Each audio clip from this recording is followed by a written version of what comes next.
जय नारायण। आज चैप्टर 6 जो चल रहा था हमारा इंट्रोडक्शन टू HTML5, आज लास्ट टॉपिक है। लास्ट कुछ टैग्स बचे हुए हैं HTML टैग्स, उनको आज कंप्लीट करके एक्सरसाइज करवाया जाएगा। तो चलिए स्टार्ट करते हैं। सबसे पहले लाइन ब्रेक टैग आता है या ब्रेक लाइन टैग, दोनों ही आप यूज़ कर सकते हैं। बुक में आपकी लाइन ब्रेक लिखा हुआ, हम लोग ब्रेक लाइन भी बोलते हैं। तो दोनों चीज़ें सही हैं। देखो, बेसिकली ये लाइन जो ब्लैंक लाइंस होती हैं उसको इंसर्ट करने में यूज़ करता है BR टैग। जो इस टैग का नाम होता है वो BR टैग होता है। ठीक, वेनेवर हमें प्रोवाइड करना होता है, ब्रेक करना होता है टेक्स्ट के बीच में, तब हम BR टैग का यूज़ करते हैं। वो कैपिटल में भी यूज़ कर सकते हैं BR, स्मॉल में भी BR आप यूज़ कर सकते हैं, इसमें कोई आपको प्रॉब्लम नहीं होगी। देखिए, ये हमने पिछली स्लाइड आपको जो पिछली क्लास में बताया था उसमें आपको ये प्रोग्राम बताया था, इसमें पैराग्राफ और फॉन्ट का हमने यूज़ दिखाया था। देखिए, पूरी लाइन एज इट इज़ भरी हुई है, कोई गैप नहीं है, पूरा एज इट इज़ भरा हुआ, कोई चेंज नहीं हो रहा। तो उसके अब यहाँ पे हमको एक एक लाइन में स्पेस देना है, तो हम BR टैग का यूज़ करेंगे। देखिए कैसे यूज़ करेंगे। हमने सेम, देखिए आपको BR दिख रहा होगा, जय नारायण के बाद हमने BR लगाया हुआ है। फिर उसके बाद kindly do it and provide it on before 10 सितंबर, उसके बाद BR लगाया हुआ है। फिर फॉन्ट फेज जहाँ से प्रोग्राम शुरू हो रहा है उसके बाद BR लगाया हुआ है। तो अब देखिए, जब इसको हम करके करेंगे तो इसका जो आउटपुट आएगा, ये देखिए, ये दिख रहा होगा आपको, ये कैसे ये BR टैग की हेल्प से ब्रेक लाइन हो गया, लाइन को ब्रेक कर दिया है उनने। ठीक, तो ये होता है ब्रेक लाइन टैग। जब भी हमें ब्लैंक लाइंस को इंसर्ट करना होता है प्रोग्राम में, ब्लैंक लाइंस का मतलब आप एंटर भी समझ सकते हो, तो एंटर करना होता है तब हमको BR टैग का यूज़ करना होता है।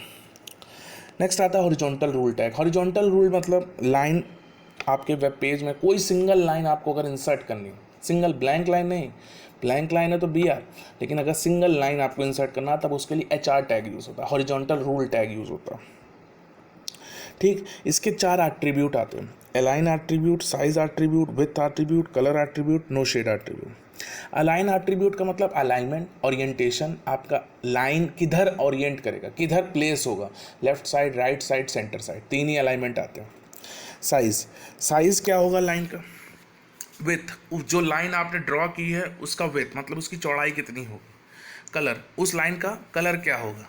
और नो शेड, अगर आपको लाइन तो खींचनी है लेकिन उसमें कोई शेड, कोई कलर नहीं देना, तो आप लिख देंगे HR नो शेड। ठीक, इसको हम कोड से देखते हैं।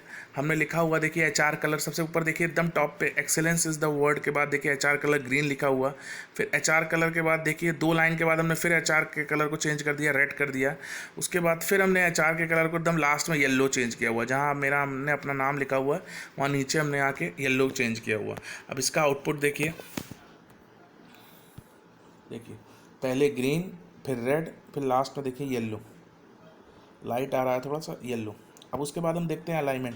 देखिए हमने नेक्स्ट लिखा हुआ HR align left, colour green, size 10, with 20%। Colour हमने उसका ग्रीन रखा, अलाइनमेंट लेफ्ट साइड मतलब बाएं साइड रखा हुआ है। लाइन जो येलो कलर की लाइन जनरेट होगी, ओ सॉरी, ग्रीन कलर की जो लाइन जनरेट होगी वो बाएं साइड, लेफ्ट साइड जनरेट होगी, उसकी साइज़ 10 होगी और विथ उसका 20% होगा। उसी तरह से दूसरी जो लाइन हमने रेड कलर की बनाई थी वो राइट साइड अरेंज होगी, उसका साइज़ जो होगा वो 10 होगा, विथ उसका 20% होगा। वो दाएं साइड जो लाइन आएगी रेड कलर की वो दाएं साइड आएगी। नेक्स्ट जो येलो हमने लाइन बनाई हुई है उसको हमने सेंटर पे रखा, उसका भी साइज़ 10 है, उसका भी विथ हमने 20% रखा। विथ हमेशा परसेंटेज में दिया जाता है, साइज़ हमेशा सेंटीमीटर, पिक्सल, जैसा आपको लगे वो आप दे सकते हैं। देखिए विथ 20%, पहला ग्रीन, फिर रेड, फिर येलो। तो इस तरीके से हम HR लाइन का भी यूज़ कर सकते हैं। तो नेक्स्ट आता है हमारा फिजिकल टैग। फिजिकल टैग जो भी कैरेक्टर्स को कंट्रोल करना चाहता हो, कैरेक्टर्स जो भी हम वेबसाइट में यूज़ करेंगे उसको हम फॉर्मेट करेंगे, तो उसके लिए फिजिकल टैग का यूज़ किया जाता है।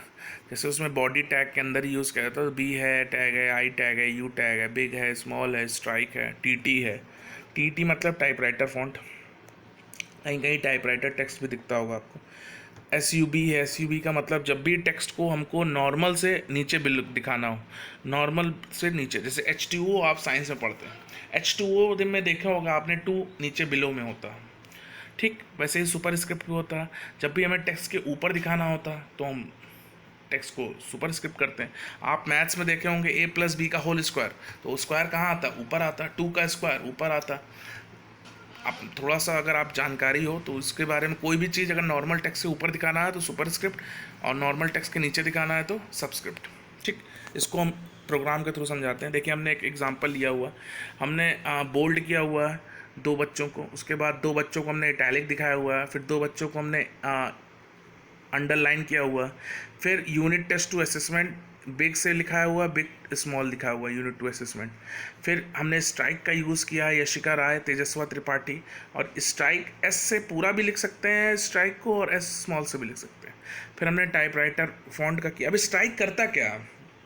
स्ट्राइक का काम नेम को कट करने का होता है। अगर आप मान लीजिए आपने कुछ लिख दिया है वेब पेज पे, उसको आपको कट करना, तो आप पेन तो चला नहीं सकते वेब पेज पे, तो कराने के लिए हम वहाँ क्या यूज़ करते हैं? स्ट्राइक का यूज़ करते हैं। देखिए अभी आपको आएगा समझ में। बिग का यूज़ हमने किया है, देखो सबस्क्रिप्ट लिखा है, CO2 लिखा हुआ, और बिग यहाँ भी लिखा हुआ है, सुपर स्क्रिप्ट में H2O लिखा हुआ। तो आप दोनों जैसे भी आपको, देखिए हम एक फॉर्मूला आपको नहीं बता रहे हैं कि आपको H2O कैसे लिखा जाता है साइंस में, या हमने गलत लिखा है, या हम आपको एक लॉजिक बता रहे हैं कि क्या होता है, कैसे लिखा जाता है। क्योंकि स्क्वायर रूट आप मैथ्स में आपके है नहीं, तो हम किसी तरह से हमको इसको समझाना था, तो हमने आपको दिखा दिया कि एक टेक्स्ट से अगर नॉर्मल से ऊपर लिखना है तो आपको सुपर स्क्रिप्ट का यूज़ करना है, और अगर सबस्क्रिप्ट का यूज़ करना है तो नॉर्मल टेक्स्ट के नीचे लिखना है। हमने सिर्फ यही एग्जांपल दिया है, इसके अलावा कुछ नहीं। ये मत समझिएगा कि H2O हमने गलत लिखा है, तो इसका ध्यान रखिएगा। H2O ऐसे नहीं लिखा जाता, हमने आपको बताया कि 2 नॉर्मल टेक्स्ट के बिलो लिखा जाता है साइंस में। कंप्यूटर में तो आप ऊपर नीचे आगे पीछे कहीं भी लिख दीजिए, तो उससे कोई दिक्कत नहीं आएगी। देखिए कुछ इस तरीके से ये डिस्प्ले होके आएगा। देख लीजिए कि बोल्ड में क्या हुआ, फिर इटैलिक में क्या हुआ, फिर अंडरलाइन में क्या हुआ, फिर यूनिट टेस्ट असेसमेंट जो बिग था, उसके बाद स्मॉल में देखिए, फिर यशिका राय, तेजस्वा त्रिपाठी और मानवी सिंह पे हमने स्ट्राइक का यूज़ किया, फिर शशांक गुप्ता और प्रियांशी गौर पे हमने टाइपराइटर टेक्स्ट का यूज़ किया या टाइपराइटर फॉन्ट का यूज़ किया। उसके बाद देखिए CO2 कैसे लिखा हुआ और H2O कैसे लिखा हुआ। देख लीजिए, कोई दिक्कत होगा तो क्लास में ज़रूर पूछिएगा। आज के लिए इतना ही, होप करता हूँ इतना समझ में आया होगा। Thank you.